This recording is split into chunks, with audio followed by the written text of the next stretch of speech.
Bonjour à tous, donc je suis Franck Albert, je suis le président du Collège national des cardiologues hospitaliers et je suis très heureux de vous retrouver ce jour pour ce webinaire du CNCH sur une thématique qui est vraiment d'actualité, sur cœur et diabète. Je voudrais profiter pour rendre hommage au professeur Yves Julière, que je connaissais particulièrement, qui a été un grand monsieur, un grand cardiologue, apprécié, je crois, par l'ensemble de la communauté de cardiologues, qu'ils soient hospitaliers ou libéraux, qui nous a quittés malheureusement le 25 mars à l'âge de 63 ans. C'était un grand monsieur qui a beaucoup œuvré pour réunir l'ensemble des cardiologues et notamment le CNCH qui a fusionné pendant son mandat de la Société française de cardiologie il y a maintenant 5 ans. Alors, le cardiologue, l'insuffisance cardiaque, les antidiabétiques, le diabète est une maladie très fréquente avec de nombreuses complications cardiovasculaires et on a maintenant la chance d'avoir des classes d'antidiabétiques qui sont pour la première fois depuis quelques années efficaces sur la prévention des maladies cardiovasculaires, l'insuffisance cardiaque et qui sont maintenant à notre disposition. Donc, nous avons ce soir deux experts avec nous.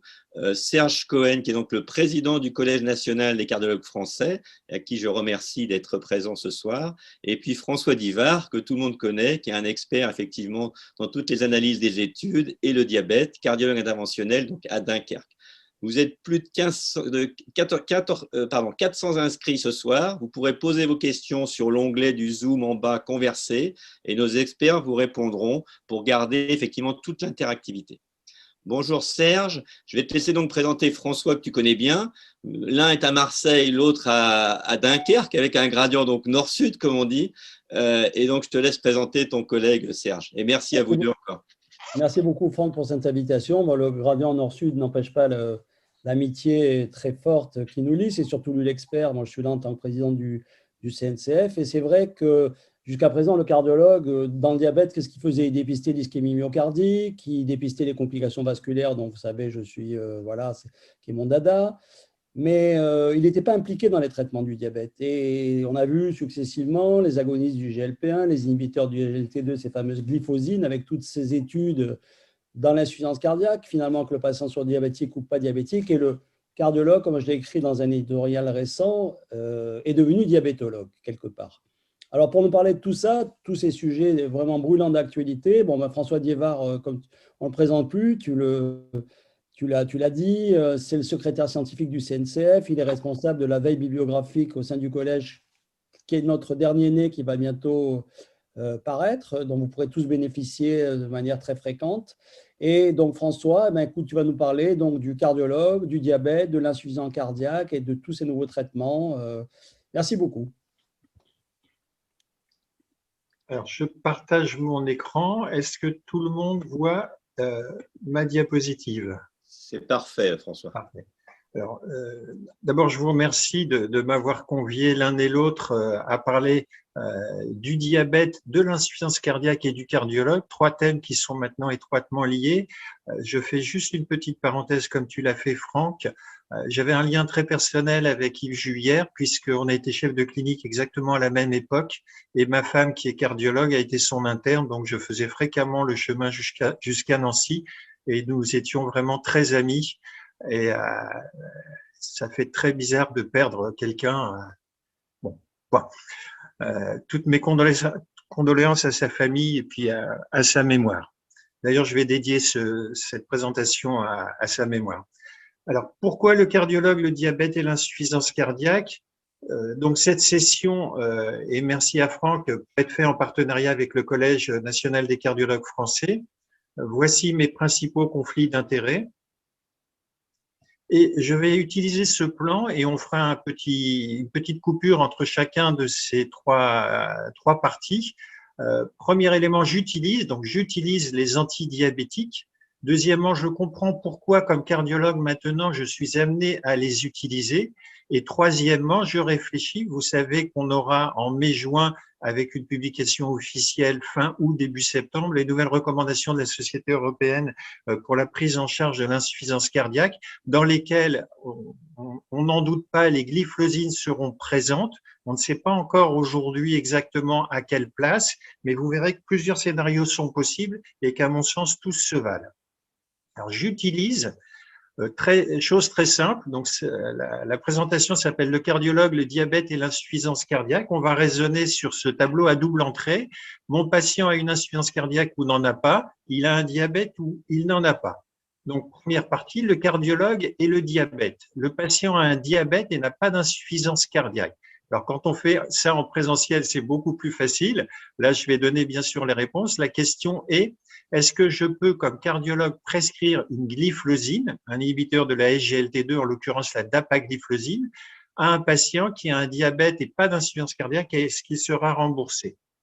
La réponse est oui. Depuis le mois de décembre, le cardiologue peut prescrire la dapagliflozine à un patient diabétique. Ce médicament qui a été jusqu'à tout récemment, puisque depuis cette semaine, l'empagliflozine est aussi commercialisée en France, a été la seule glyphosine disponible depuis avril l'an dernier, 2020, avec une restriction de prescription qui était la première prescription devait être faite par le diabétologue ou endocrinologue ou médecin interniste. Tous les autres médecins pouvaient renouveler le traitement, mais ne pas débuter le traitement. Depuis début décembre, le cardiologue peut aussi prescrire en première prescription. Donc, s'il pense qu'il faut mettre de la dapagliflozine à un patient, il doit faire la première prescription. Le médecin généraliste renouvellera cette prescription. Alors, sachez qu'il nous est fortement recommandé de prescrire, et vous avez ici, et ça date déjà, vous voyez, d'il y a 3 ans, 2 articles de consensus, un des sociétés nord-américaines et l'autre de la Société européenne de cardiologie, qui incitaient les cardiologues à prescrire des traitements du diabète de type 2, ce qui n'était pas dans leur habitude. Le premier indiquait qu'il y avait un nouveau paradigme dans la prise en charge du diabète et qu'il fallait maintenant aller au-delà du contrôle glycémique pour avoir une stratégie adaptée à la réduction du risque cardiovasculaire. Effectivement, toutes les données nouvelles nous montrent que certains traitements protègent le cœur du diabétique, ce qui n'est pas le cas de tous les traitements du diabète. Et l'Europe enchaînait en disant l'objectif doit s'éloigner du contrôle glycémique pour réduire les complications cardiovasculaires. Et il proposait, on parle ici des États-Unis, que les cardiologues doivent devenir les champions de la promotion du changement. C'était écrit tel quel, mais il reconnaissait que certains spécialistes des maladies cardiovasculaires ne sont pas favorables à utiliser eux-mêmes ces traitements du diabète parce qu'ils manquent de connaissances, parce qu'ils manquent d'habitude, parce qu'ils manquent d'encouragement, mais aussi parfois pour des problèmes purement diplomatiques ou relationnels pour ne pas se fâcher avec les diabétologues. Et il proposait 2 attitudes.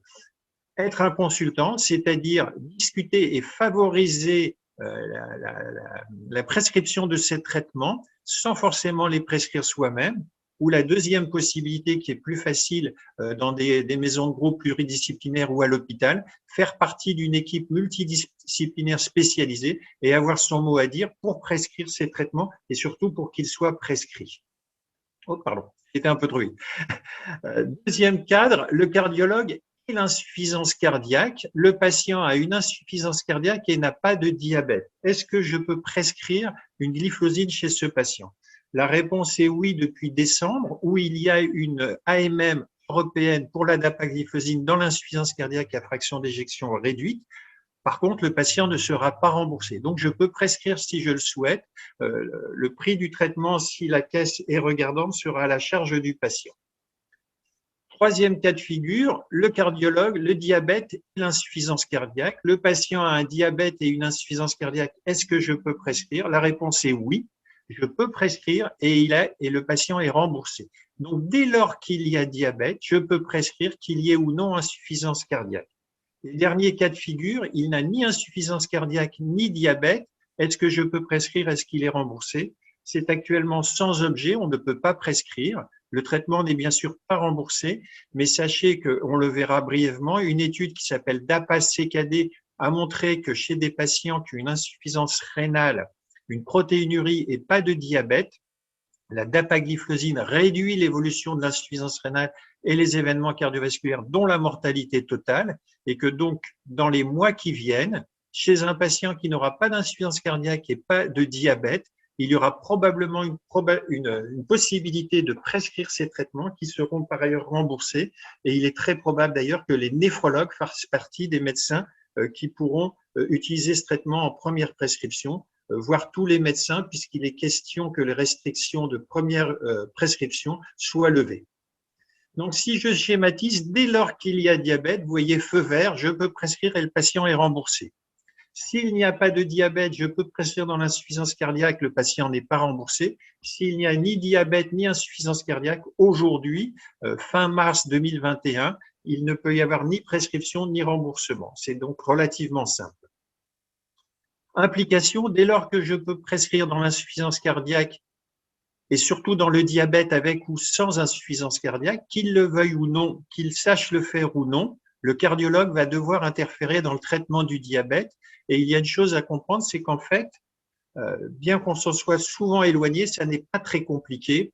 Et j'ai résumé ça en 7 classes thérapeutiques et 18 molécules. Une que vous connaissez tous, les biguanides, qui sont la metformine, dont on ne sait pas d'ailleurs quelle est la dose maximale efficace, mais elle n'est certainement pas à 3 grammes comme c'est prescrit actuellement, mais beaucoup plus près d'1,5 gramme ou 2 grammes par jour. Donc, il y a un mésusage de la metformine.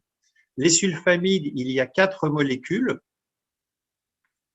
Les glinides, c'est essentiellement le répaglinide à 3 prises par jour avec 3 doses possibles, mais on peut multiplier jusqu'à 2 mg x 3.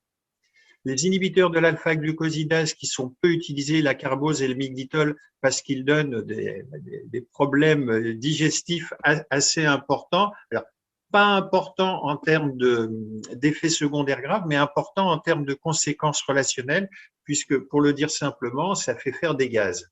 Donc, ce sont des traitements utilisés par voie orale.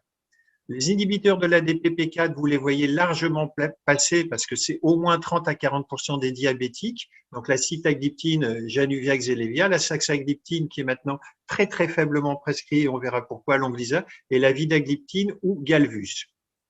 Autre classe qui est particulière parce qu'elle n'est utilisable que par voie injectable, les agonistes des récepteurs au GLP1. Les principales molécules prescrites sont le liraglutide à 1 fois par jour, le dulaglutide ou Trulicity et le semaglutide ou Ozempic à 1 fois par semaine. Et enfin, la dapagliflozine à dose unique qui est utilisable par voie orale, le Forxiga 10 mg, et l'empagliflozine qui est disponible depuis 7 semaines, le Jardiance utilisable à 10 mg ou 25 mg par jour. Sachez qu'il y a aussi 7 associations fixes disponibles, principalement avec la metformine, un sulfamide avec la metformine, tous les IDPP4 avec la metformine et les 2 glyphosines disponibles avec la metformine. Et il y a une association d'un GLP1, le liraglutide, avec l'insuline déglutèque, le Levemir, c'est le Xultophy. Sachez que parmi toutes ces molécules, et je n'ai pas parlé de l'insuline, il y en a 2 qui augmentent le risque d'hypoglycémie, que sont les sulfamides et les glinides, le répaglinide, qu'elles agissent toutes les deux sur les sulfamides et les glinides sur le même récepteur cellulaire, et que donc il est absolument pas justifié de les associer, d'autant que ça majore le risque d'hypoglycémie. Et vous regarderez dans les prescriptions qui arrivent comment le cardiologue peut et doit interférer. Quand il voit une prescription d'un sulfamide et d'une glinide, il doit faire arrêter l'un des deux. Sachez que ce que l'on appelle les inhibiteurs de l'ADPP4 et les agonistes des récepteurs au GLP1 sont des incrétines. L'une est une incrétine que l'on amène qui n'est pas une incrétine naturelle, et la DPP4 inhibe simplement la dégradation de l'incrétine naturelle, et que bien sûr, quand on prescrit un, on doit retirer l'autre et vice-versa.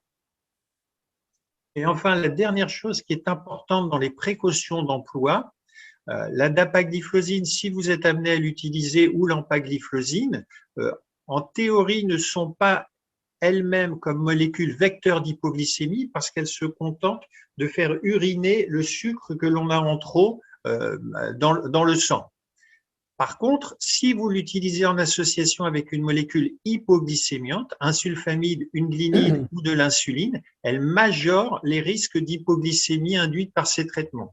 Et qu'il est prudent quand on va débuter un traitement par une glyphosine, quitte à avoir pendant quelques temps relativement court une petite hyperglycémie, de diminuer les doses de sulfamide ou de glinide ou d'insuline.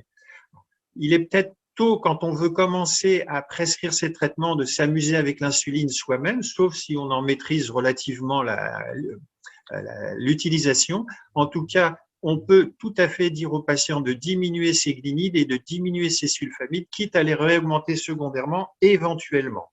Donc ça, c'est une précaution d'emploi qu'il faut connaître quand on va utiliser ces traitements. Donc ça, c'est la première partie qui est relativement simple. Est-ce qu'il y a des questions déjà sur cette partie-là?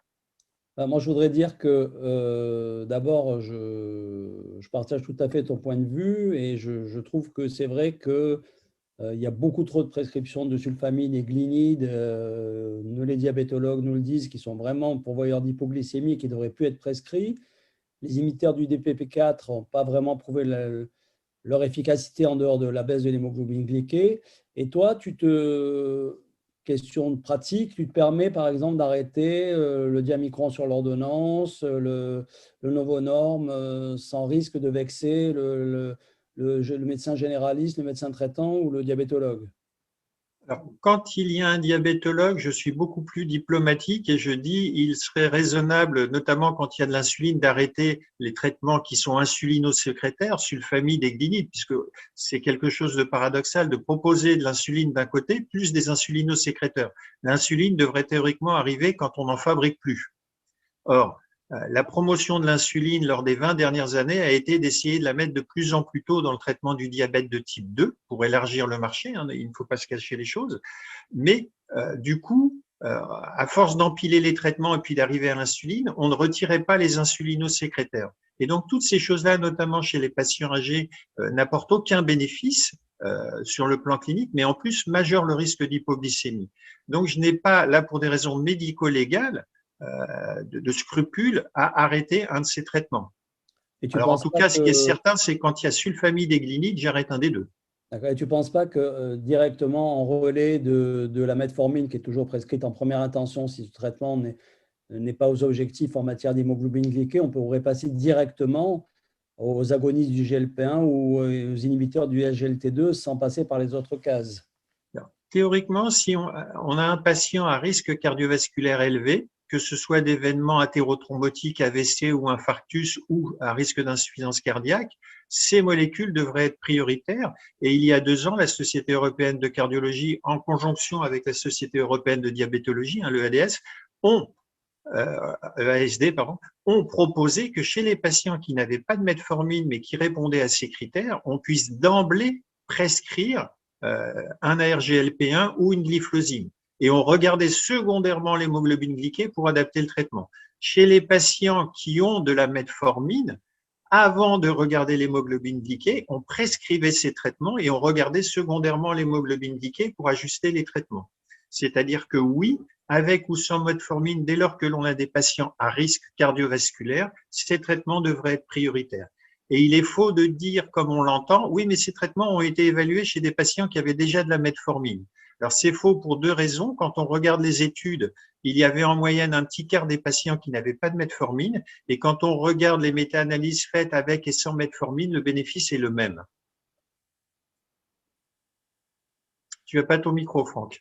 Franck, on ne t'entend pas. On rentre dans les détails. Donc, la dapagliflozine ou l'empagliflozine doit être prescrit par le cardiologue. Il faut une précaution de diminuer probablement les sulfamides et les glinides, en sachant que l'hémoglobine glyquée, finalement, elle va baisser, je crois, de 0,6%, je crois, de mémoire avec les glyphosines. Donc, ce n'est pas un très bon hypoglycémiant. Est-ce qu'il y a un warning, notamment, je pense à l'artériopathie des membres inférieurs? Comment tu fais sur les patients qui sont un peu polyathéromateux, qui ont des sténoses avec éventuellement une claudication intermittente? Est-ce que tu prescris quand même de la DAPA? Parce que les études, c'est surtout avec la CANA, ou est-ce que tu mets un warning? Alors, 2 choses. La première, c'est que l'empagliflozine qui est disponible actuellement ne l'est pas à la première prescription des cardiologues encore. On pense que ça va être levé à court terme, mais pour le moment, on reste dans le schéma endocrinologue, diabétologue, médecin interniste. Deuxièmement, effectivement, une étude qui s'appelle CAMVAS a montré il y a 3 ans et demi qu'il y avait un surcroît d'amputation chez les patients traités, amputation distale mais même assez haute, chez les patients traités par la canagliflozine. Le problème, c'est que 1 an et demi après arrive une autre étude qui s'appelle Credence, où on fait attention à ne pas trop déshydrater les artéritiques, on vérifie les soins de pied, etc., diabétiques, et qui ont un risque d'amputation qui est 3 fois plus élevé dans le groupe placebo que celui qui est constaté dans l'étude CAMVAS. Et dans l'étude, canagliflozine versus placebo, il n'y a pas d'augmentation du risque d'amputation. Donc, ce qu'il faut savoir, c'est que, il y a un signal possible. 2, quand il y a une artérite, il faut prendre des précautions et notamment, on pense qu'il y a un effet de déplétion hydrique qui serait à l'origine. Il faut faire attention à ce qu'il n'y ait pas d'hypovolémie chez ces patients. Et 3, les soins de pied deviennent très importants. Mais ça n'est pas un obstacle. En revanche, s'il a une artérite, il est patient athérothrombotique et il devient aussi important chez ce patient de prescrire un agoniste des récepteurs au GLP1. Tout à fait. Ok, François, on va te laisser enchaîner. Alors, je comprends pourquoi est-ce qu'on est amené parmi toutes ces classes cardiologues à prescrire 2 classes particulières. Alors, le message clé en 2021, comme il l'est depuis 2015, c'est qu'un traitement qui diminue la glycémie ne peut pas être jugé uniquement sur ce critère qui n'est qu'un de ses effets. C'est-à-dire que vous prenez une molécule qui fait 18 choses, dès lors qu'elle baisse la glycémie, elle va être développée dans le diabète parce qu'elle baisse la glycémie et on oublie tout ce qu'elle fait par ailleurs. Et les choses qu'elle fait par ailleurs peuvent avoir une importance majeure qui dépasse l'effet sur la glycémie. L'histoire commence en fait en 2007, j'aurais tendance même à dire en 2005 si on prend l'exemple du muraglitazar, par une méta-analyse qui paraît dans le New England Journal of Medicine et qui montre qu'une molécule qui est commercialisée, la rosiglitazone, est associée à une augmentation significative du risque d'infarctus du myocarde et du risque de décès. Et là, c'est une révolution parce que, 1, le traitement est commercialisé et très largement prescrit. Ça veut dire que les médecins l'utilisent et que la FDA a autorisé un traitement sans avoir a priori fouillé le dossier. Et donc, la FDA, à partir de décembre 2008, donne des nouvelles règles de validation, réglemente l'accès des antidiabétiques au marché en disant qu'il va falloir prouver avant, mais sinon dès après la commercialisation, que ces molécules n'augmentent pas le risque d'événements cardiovasculaires de façon majeure. Et elles vont mettre sur pied l'idée d'études dites de sécurité cardiovasculaire, qui seront des études menées contre placebo et en double aveugle, en sachant que comme un groupe aura un traitement qui baisse légèrement l'hémoglobine glyquée et l'autre groupe aura un placebo et qu'on va tendre quand même vers un équilibre des hémoglobines glyquées, les patients du groupe contrôle placebo auront des traitements surajoutés et que donc on ne testera pas vraiment la molécule contre le placebo mais contre autre chose. Et il va falloir savoir ce qui revient dans ce qu'on constate de l'effet propre de la molécule ou de traitement éventuellement additionné dans les groupes contrôle. 2, on ne demande pas au traitement de faire mieux que le placebo, on leur demande de ne pas faire moins bien.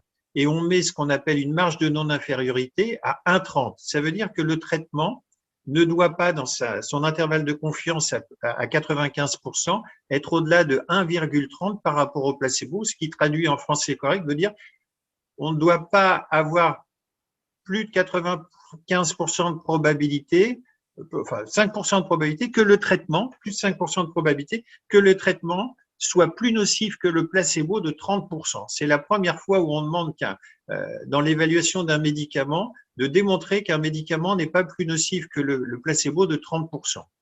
Moyennant quoi la molécule, si elle s'engage à faire cette étude, une grande étude de sécurité, pourra être commercialisée dès lors que l'on dispose préalablement d'une étude qui montre qu'elle n'augmente pas de 80% le risque d'événements cardiovasculaires majeurs par rapport au placebo.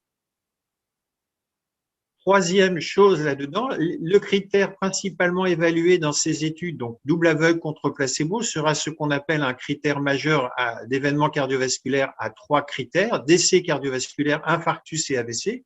Et dans certaines études, on va rajouter à ce critère un 4e qui pourra être vascularisation ou hospitalisation pour syndrome coronaire aigu ou hospitalisation pour insuffisance cardiaque. Ce qui va entraîner une difficulté parfois, d'autant que les définitions des infarctus ne seront pas tout à fait les mêmes, une difficulté pour comparer toutes ces études.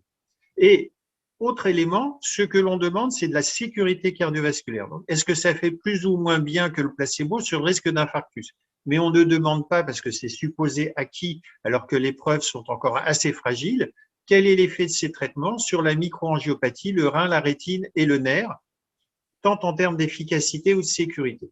Et donc, à partir de 2008, toutes les molécules qui sont arrivées sur le marché se sont soumises à ce schéma. Et vous avez ici, entre 2008, donc 2013 étant la première à arriver, et 2021 aujourd'hui, On a eu 19 essais thérapeutiques contrôlés en double aveugle qui ont évalué 18 molécules contre placebo chez 200 000 patients au moins inclus, et ça a changé complètement la manière de voir le diabète. Alors, j'éviterai de parler des PPAR alpha. Dans cette étude où il n'y a pas de bénéfices et que des risques. Donc, on a un traitement qui traite le diabète, mais qui entraîne des effets rénaux et autres. Et ici, vous avez donc les trois groupes thérapeutiques, trois classes thérapeutiques principales et leurs études avec le code couleur. Schématiquement, ça se résume à ça.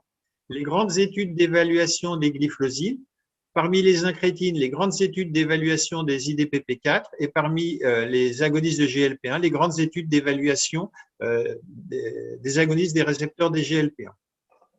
IDPP4, ça a été très facile. En gros, que vous preniez un placebo ou que vous preniez le traitement, quelle que soit la durée, 2 ans, 3 ans, 4 ans, vous ne faites pas mieux que le placebo. On a toujours eu un hazard ratio sur le critère 3 points à 1, avec une limite supérieure de l'intervalle de confiance inférieure à 30, et donc ces médicaments ni n'augmentent ni ne diminuent le risque cardiovasculaire, sauf pour une seule molécule. Donc là, vous avez le critère principal, vous voyez, on est toujours 1, 0,96, 0,98, et la marge supérieure 1,08, 1,16, 1,08, sauf une molécule, la saxagliptine Longlisa, qui dans l'étude SAVOR montre une augmentation significative de 27% du risque d'insuffisance cardiaque.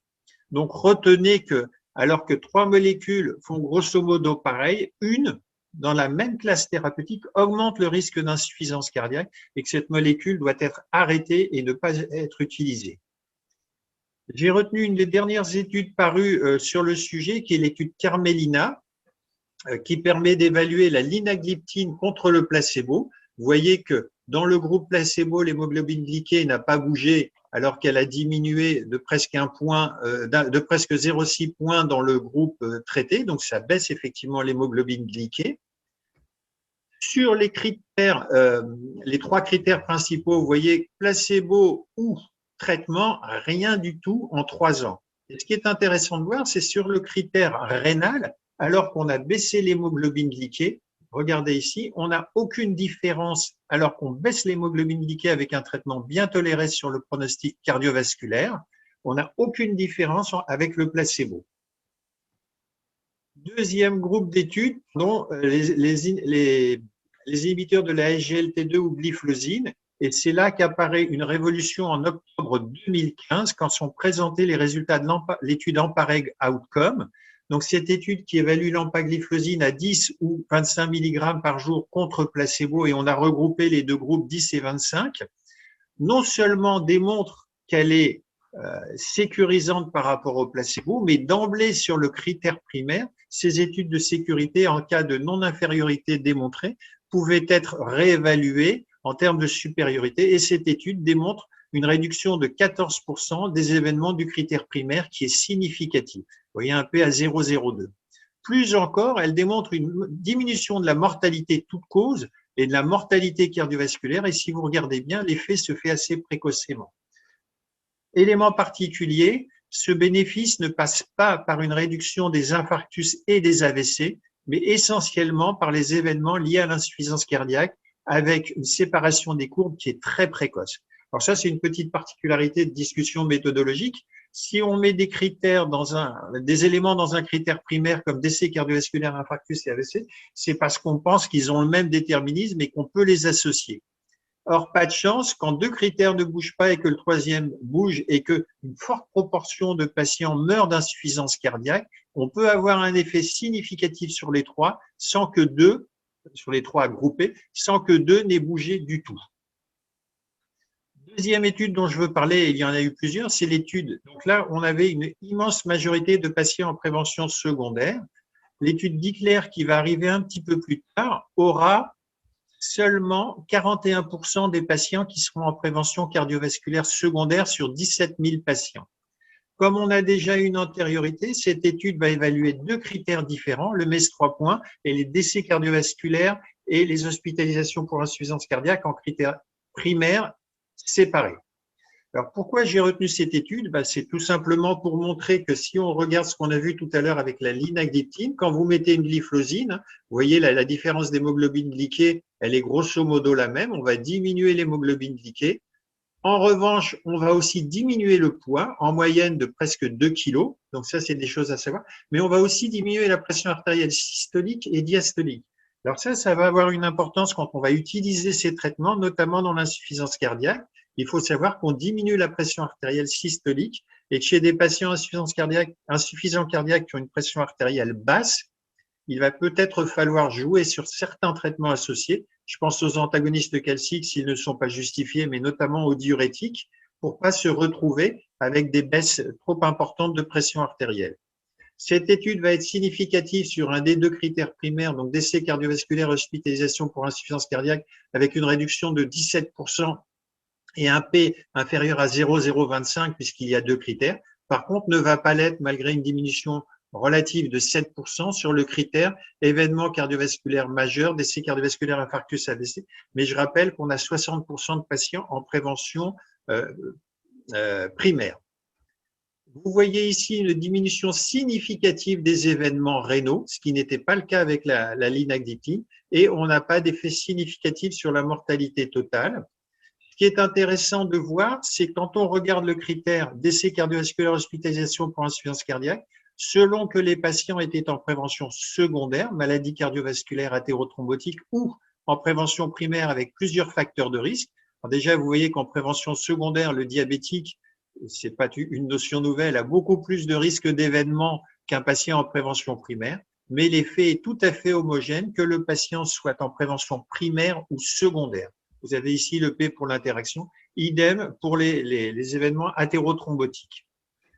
Que le patient ait un antécédent d'insuffisance cardiaque ou pas, vous avez ici le P pour l'interaction.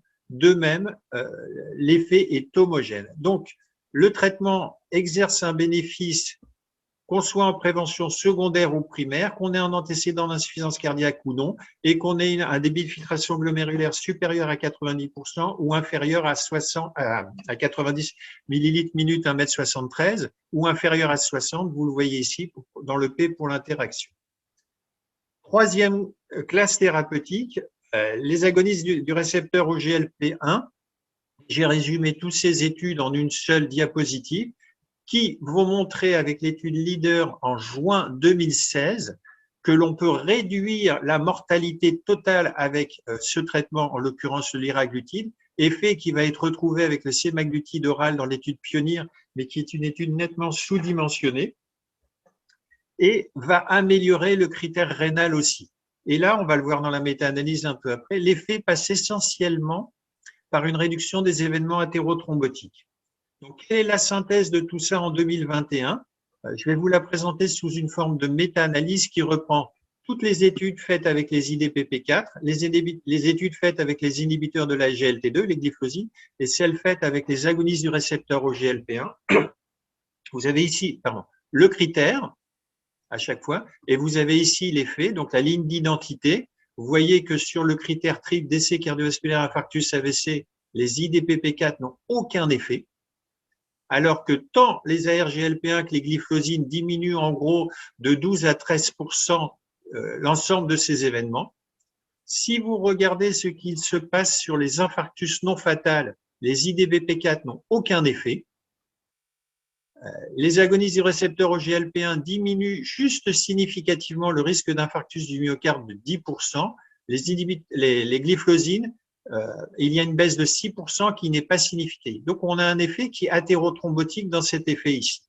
Sur les AVC non fatales, les agonistes des récepteurs au GLP1 diminuent significativement de 12% les AVC non fatales, ce que ne font pas les glyphosines qui n'ont pas d'effet, et ce que ne font surtout pas les IDPP4 qui n'ont aucun effet. Quand on regarde les décès cardiovasculaires, les IDPP4, ça ne sert toujours à rien. Les glyphosines le diminuent nettement de 18%. Les ARGLP1 de 11%, ça n'est pas significatif, mais la tendance va dans le bon sens. Et quand on regarde les décès toutes causes, tant les ARGLP1 que les inhibiteurs de la GLT2 diminuent significativement la mortalité toute cause que ne font pas les IDPP4. Quand on regarde les hospitalisations pour insuffisance cardiaque, il y a une tendance à une légère augmentation avec les IDPP4 qui n'est pas significative. Par contre, il y a une baisse très forte de plus de 30% avec les glyphlosines et une baisse aussi, il faut le savoir, de 13% avec les ARGLP1 qui est significative. C'est-à-dire, on ne peut pas dire que les ARGLP1 n'ont pas d'effet sur l'insuffisance cardiaque, ils diminuent le risque, mais de façon nettement moins ample qu'avec les glyphlosines. Et quand on regarde l'altération de la fonction rénale, les IDPP4, aucun bénéfice.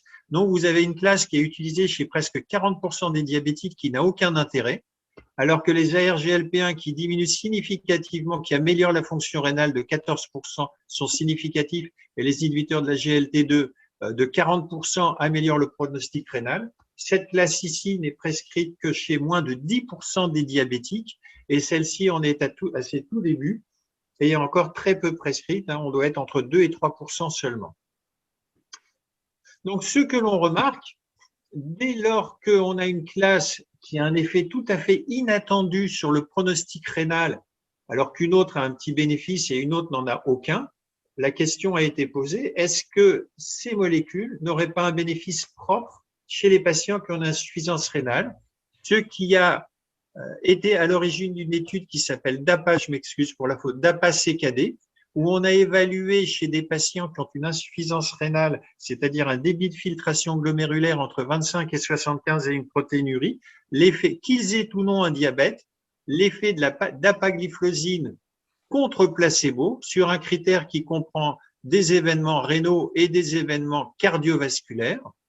Et on a une réduction de 40% de ces événements dans un délai relativement court, et c'est très significatif. Quand on regarde sur la mortalité totale, vous avez quelque chose de jamais vu dans l'insuffisance rénale, une diminution de 30% de la mortalité totale. Et quand on regarde les sous-groupes, que vous soyez diabétique ou pas à l'entrée dans l'étude, vous avez le même effet, c'est homogène. Vous avez bien compris que la 4e case de mon petit tableau initial sera prochainement une occasion de prescription et je l'espère de remboursement. Idem, alors que l'on ne s'attendait pas du tout à ça, une diminution de 30% en moyenne du risque d'insuffisance cardiaque, que l'on soit insuffisant cardiaque ou pas, a conduit à évaluer cette classe thérapeutique dans l'insuffisance cardiaque à fraction d'éjection réduite, avec une première étude qui s'est appelée DAPA-HF, dapagliflozine 10 mg contre placebo, et vous avez une réduction du critère primaire qui comprend les hospitalisations pour insuffisance cardiaque, la mortalité cardiovasculaire et la mortalité totale qui est diminuée de façon significative. Et quand on reprend le critère primaire, le bénéfice est le même que l'on soit diabétique ou pas. C'est-à-dire qu'en évaluant un peu par hasard la sécurité cardiovasculaire d'un traitement qui fait uriner du sucre, on s'est aperçu qu'il prévenait l'insuffisance cardiaque et qu'il était un traitement qui va devenir fondamental de l'insuffisance cardiaque avec ou sans diabète. L'année suivante, c'est-à-dire l'an dernier, les résultats de cette étude ont été confirmés par une autre, l'Emperor Reduced, avec 10 mg d'empagliflozine contre placebo, réduction significative du critère primaire décès cardiovasculaire ou hospitalisation pour insuffisance cardiaque de 25%, de toutes hospitalisations pour insuffisance cardiaque de 30%, de la pente de diminution du débit de filtration glomérulaire de 50%. Et si l'on reprend les études DAPA-HF et Emperor et qu'on en rajoute une qui est très particulière, qui a évalué la sotagliflozine et qui a dû être interrompue pour une faute de financement et du fait de la pandémie, et qui n'avait pas de limite supérieure dans la fraction d'éjection des patients inclus, mais qui n'en a inclus que 1222 qui venaient d'être hospitalisés ou qui l'étaient encore, mais qui étaient stables. Dans ces 3 études, vous voyez qu'on a des fractions d'éjection en moyenne entre 25 et 35%, des NT-proBNP entre 1500 et 2000, que les 2 premières études n'avaient que la moitié des patients qui étaient diabétiques, l'autre moitié non, alors que celle-ci avait 100% de diabète. Et quand on fait la méta-analyse de ces 3 études, vous avez DAPA-HF ici, Emperor et Soloist, regardez décès cardiovasculaire ou hospitalisation pour insuffisance cardiaque, vous avez quelque chose de très homogène. Décès cardiovasculaire ou toutes hospitalisations pour insuffisance cardiaque encore très homogène, décès cardiovasculaire très homogène. Et quand vous regardez la mortalité totale, vous avez une diminution de 14% qui est très homogène entre les études. On a donc un traitement majeur de l'insuffisance cardiaque avec les glyphlosines, que l'on ait ou pas un diabète. La question, c'est est-ce que vous êtes ouvert au changement et prêt à traiter? Donc, avant d'aborder la 3e partie, je suis disponible pour les questions. Bon, merci François. Me concernant, je suis tout à fait ouvert et plus que favorable au changement. Bon, tu as bien fait de rappeler ces trois glyphosines qui ont fait la révolution, aussi bien dans l'insuffisance cardiaque, chez les diabétiques, non diabétiques et en cas d'insuffisance rénale, qui sont des molécules qui sont glycosuriques et natriurétiques. C'est pour ça qu'elles elles sont bénéfiques dans l'insuffisance cardiaque.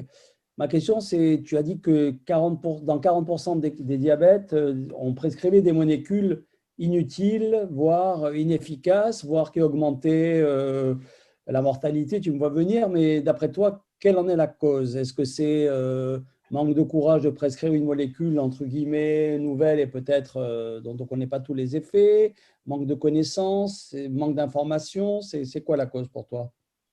C'est un petit peu compliqué à juger, mais l'histoire du développement du traitement du diabète est très particulière. Tout commence par une étude qui s'appelle UGDP dans les années 60, qui montre que les traitements du diabète augmentent la mortalité cardiovasculaire. Grosse surprise, et cette étude est quasiment pas connue, mais c'est la seule preuve et la seule évaluation des traitements du diabète dont on dispose jusqu'à 1998. Et cette étude avait 5 groupes, un groupe placebo, un groupe insuline à dose adaptée, un groupe insuline à dose fixe, un groupe sulfamide, le tolbutamide, et un groupe biguanide, la fenformine.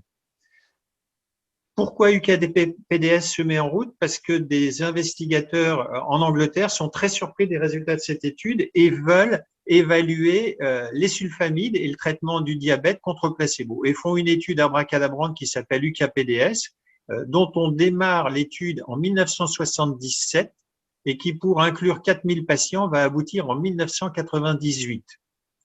Et on va rajouter dans le critère primaire des éléments qui n'étaient pas prévus dans le protocole, notamment les photocoagulations. Et cette étude va montrer que quand on traite de façon intensive le diabète, c'est-à-dire une différence d'hémoglobine glyquée de 0,9 points sur plus de 20 ans, il y a un bénéfice sur les événements microvasculaires qui, quand on ne regarde, n'est tiré que par un critère qui n'est pas un critère dur, qui a été rajouté en cours et qui est jugé de l'extérieur.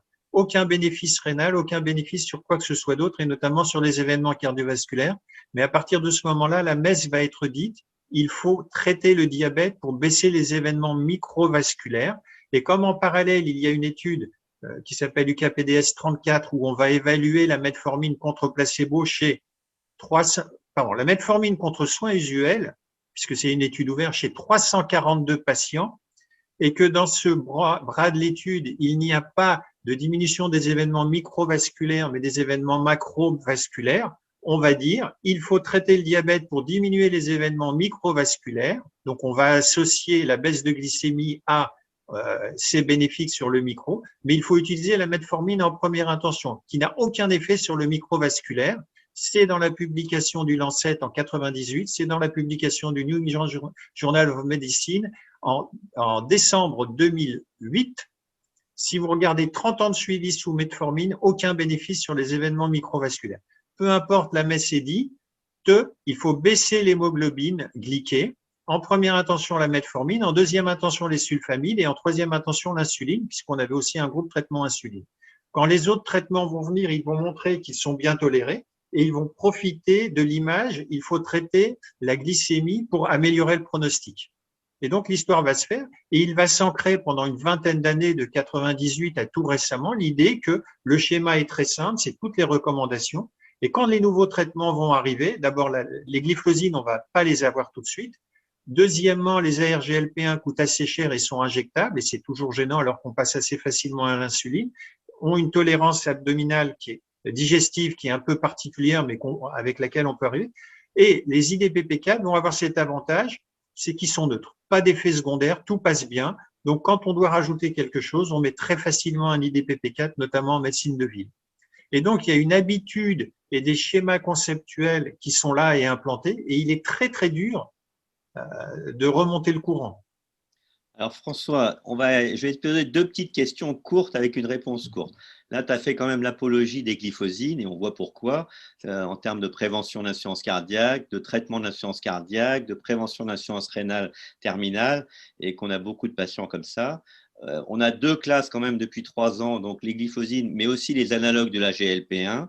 Alors, le cardiologue qui est aux soins intensifs, c'est un patient qui vient de faire un syndrome coronarien aigu, qui est diabétique.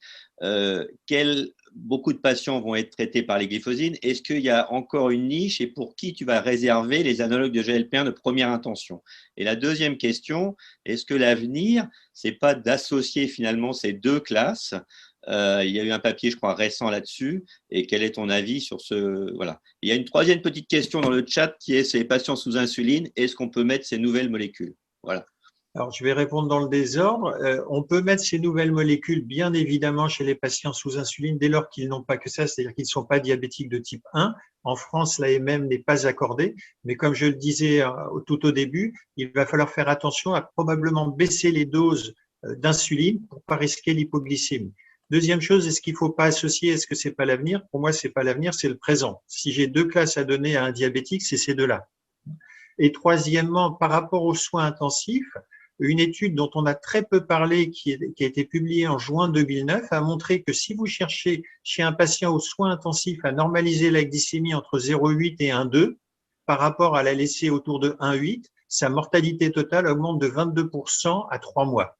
Ça veut dire quoi? Ça veut dire qu'aux soins intensifs, on régule la glycémie avec de l'insuline, juste ce qu'il faut pour qu'il ne soit pas en hyperglycémie, mais surtout pas en hypo, et que dès qu'il est déstabilisé, c'est le cas d'un soloiste, on peut tout à fait, et l'éditorial assez récent de McMurray le montre bien, on peut tout à fait envisager le début d'un ARGLP1 et ou d'une glyphosine. Donc très rapidement, un peu avant la sortie ou sur l'ordonnance de sortie. Est-ce que tu fais un choix sur le… Est-ce qu'il y a des patients encore, moi je pense aux patients jeunes, qui n'ont pas de risque forcément d'insuffisance cardiaque, qui a une fraction d'éjection conservée, qui a une fonction rénale normale, qui est un peu gros, qui est un peu en surcharge métabolique. Est-ce que celui-là, tu ne lui mets pas de première intention, d'abord l'analogue du GLP-1? Alors, d'autant plus qu'il est gros. Oui. Et d'autant plus que l'analogue peut être utilisé en une fois par semaine. Ça, c'est une chose qui est très appréciable. Tu dis en gros, le dimanche matin, vous faites votre piqûre et vous êtes relativement tranquille pour la semaine dès lors que ça va être bien toléré. OK. On va te laisser faire la troisième partie, François. Merci. Donc,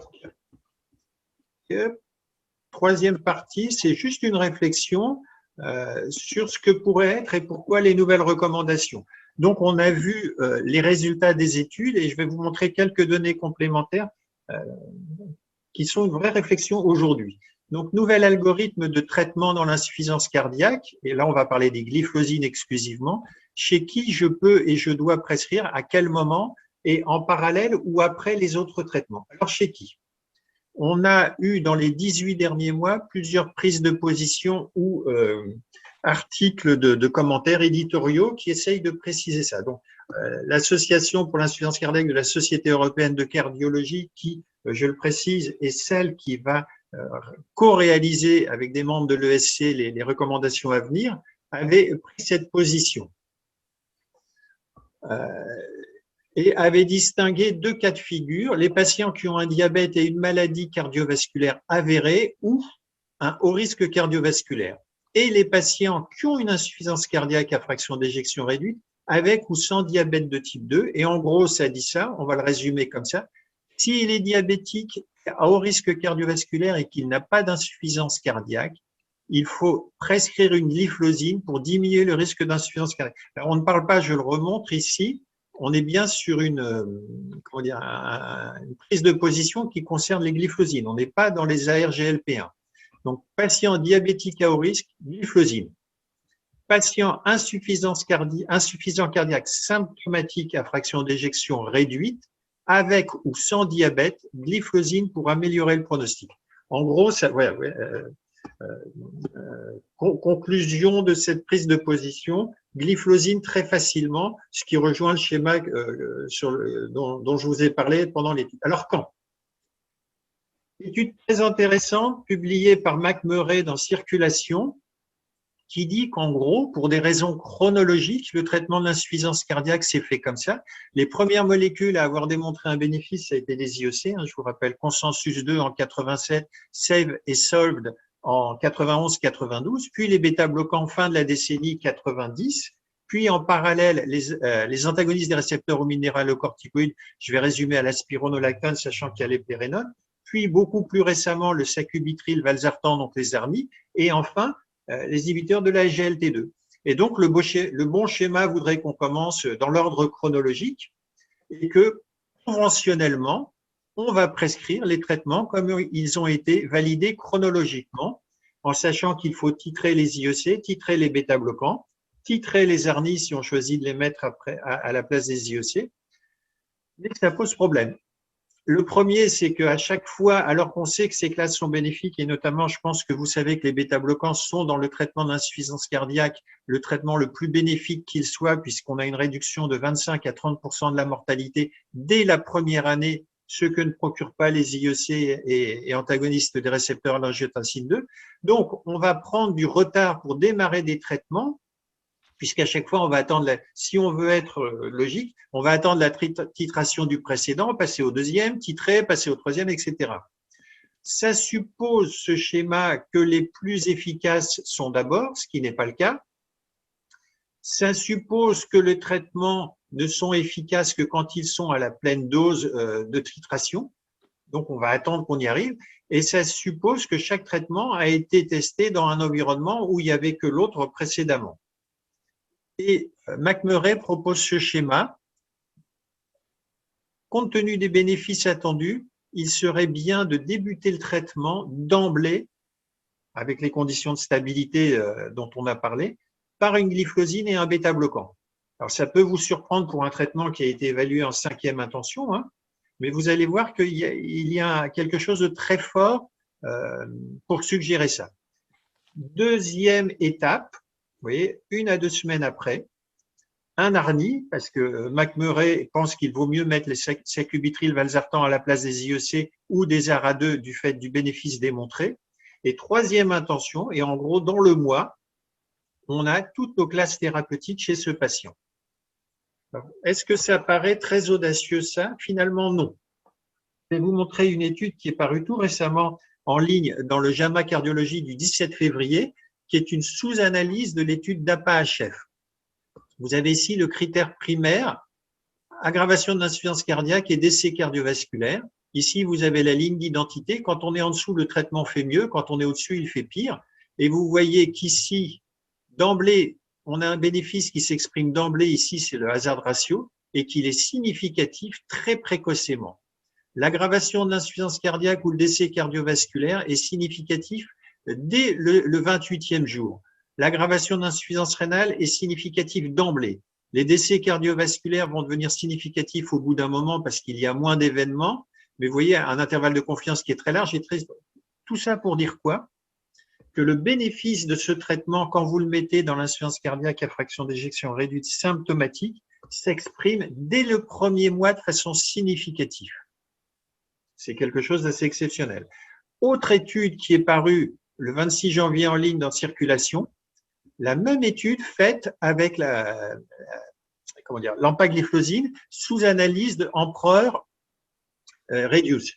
Et quand on prend, ils le disent ici, le critère aggravation de l'insuffisance cardiaque de la même façon qu'on l'a évalué dans DAPA-HF, dès le 12e jour, on est significatif et on l'est pleinement et sans aucun doute, c'est-à-dire qu'on ne quitte plus la significativité à partir du 3-4e jour. En gros, on a des traitements qui, dans la prise en charge de l'insuffisance cardiaque à fraction d'éjection réduite, sont bénéfiques sur un critère majeur dès le premier mois. La question est, pourquoi attendre la 5e étape pour les mettre et pourquoi effectivement ne pas les mettre le plus rapidement possible dès lors qu'on est euvolémique?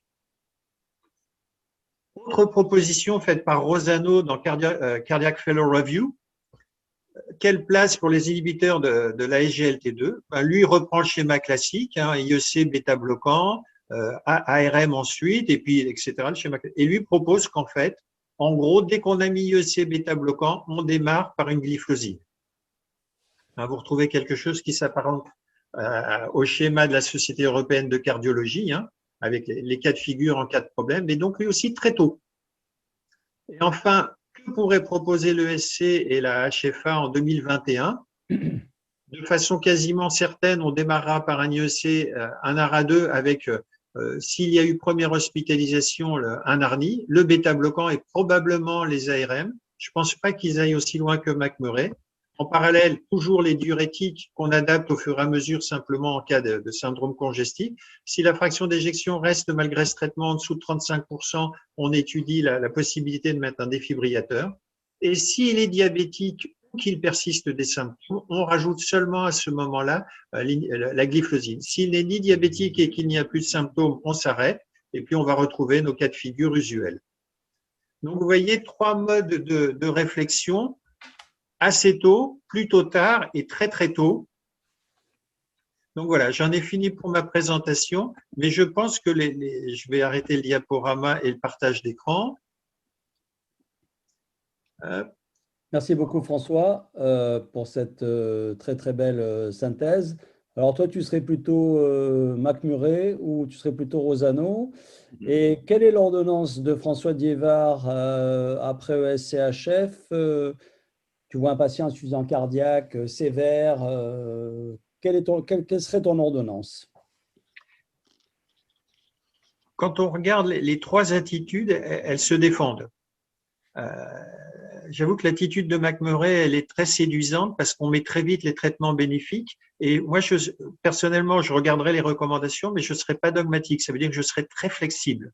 C'est-à-dire que si le patient reste facilement symptomatique malgré ce qu'il a eu, je ne vais pas attendre un mois pour attendre qu'il ait tous les traitements à la dose cible pour débuter la dapagliflozine. Et en gros, je suis à géométrie variable.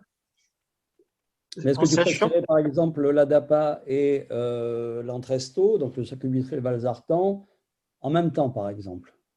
Alors là se pose le problème de la pression artérielle de base. Et je suis très hésitant sur lequel des deux je mettrai si le patient a une pression artérielle basse. J'avoue que les données aujourd'hui de rapidité d'action des glyphlosines, comme je les ai montrées, sont quand même très encourageantes et de relative facilité d'utilisation sont quand même très encourageantes pour démarrer la glyphlosine avant l'ARNI, si je n'ai pas fait l'ARNI avant. En tout cas, les diurétiques passeront probablement en deuxième intention si le malade n'est pas trop congestif. Tu vas rapidement mettre bêta-bloquant, DAPA et la R2 ou la RNI en fonction des chiffres tensionnels, quoi. Tu vas jouer probablement sur les diurétiques par rapport au problème tensionnel. Les diurétiques garderont la place qu'ils devraient avoir, c'est-à-dire un traitement de la congestion des symptômes, en sachant les baisser quand on va utiliser des traitements qui vont jouer sur la pression artérielle. D'accord. Alors, une dernière question courte, François, c'est un cardiogériatre. Et chez les sujets âgés, est-ce que tu as une limite de prescription? Quelles précautions tu prends? Alors, il y a sujet âgé et sujet âgé. Pour le moment, si je ne me trompe, y compris et surtout dans le diabète, on a très très peu de données et très peu de recul. On a vu que les âges étaient de 66 ans. Donc, très clairement, au-delà de 80 ans, les âges moyens dans les études, 66-67 ans. Au-delà de 80 ans, on a peu de données et je crois que c'est au cas par cas, effectivement. Là. Allez, je vais te lancer on aura peut-être la réponse en septembre. Dans l'insuffisance cardiaque à fonction ventriculaire gauche préservée, est-ce qu'on va enfin avoir une molécule qui va être efficace? Joker. Joker. On a eu tellement de déconvenus. Alors, cette molécule, elle a un avantage, ces molécules ont un avantage, c'est qu'elles agissent sur plusieurs des déterminants de cette maladie très particulière, notamment la pression artérielle et autres, qu'elles n'agissent pas que sur l'hémodynamique, c'est-à-dire faire pisser du sucre et du sel, mais elles ont aussi des actions métaboliques et cellulaires. On ne comprend pas pourquoi elles sont bénéfiques dans l'insuffisance cardiaque et qui sait. Ouais. Bien, bah écoute, l'heure, ça fait 1 heure qu'on a passé ensemble. On ne voit pas le temps passer avec François, mais c'est hyper passionnant. Tu as une revue de la littérature qui est assez impressionnante avec un gros travail.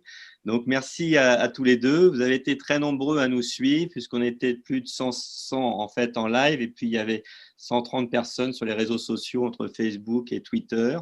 Dès demain, donc, vous aurez donc le replay sur le site du CNCH. Merci encore aux collègues donc, des cardiologues français et à nos 2 experts. Le prochain webinaire, ça sera en fait jeudi prochain. Ce sera un webinaire sur la rythmologie avec Walid Amara et des experts sur le dépistage de la fibrillation atriale. Donc, merci encore à tous les deux. À très bientôt et n'hésitez pas à partager dans l'attente de se revoir en présentiel, j'espère très bientôt. Merci François. Merci.